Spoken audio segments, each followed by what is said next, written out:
Hello दोस्तों। कल्पना कीजिए, प्राचीन भारत का एक शांत और समृद्ध नगर, एक भव्य राजमहल जहां सुख है, वैभव है, शक्ति है।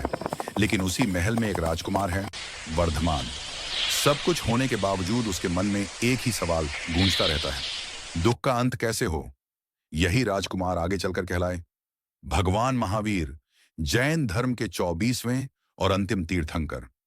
30 वर्ष की आयु में महावीर ने राजपाट का त्याग किया और निकल पड़े सत्य की खोज में। तपस्या और ज्ञान लगातार 12 वर्षों की कठोर तपस्या, मौन, ध्यान और आत्मसंयम। अंत में उन्हें प्राप्त हुआ कैवल्य ज्ञान, यानी पूर्ण और सर्वोच्च ज्ञान।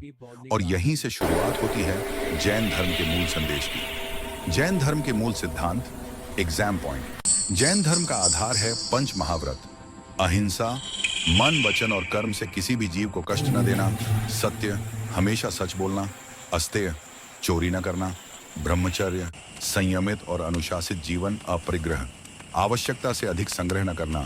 इन्हें ही कहते हैं पंच महाव्रत। जैन दर्शन की आत्मा, जैन धर्म मानता है कि हर जीव में आत्मा होती है और आत्मा कर्मों से बंधी होती है। जब कर्म समाप्त हो जाते हैं तो आत्मा प्राप्त करती है मोक्ष। महत्वपूर्ण तथ्य, रैपिड रिवीजन। जैन धर्म एक नास्तिक दर्शन है। ईश्वर जीरो को सृष्टिकर्ता नहीं मानता।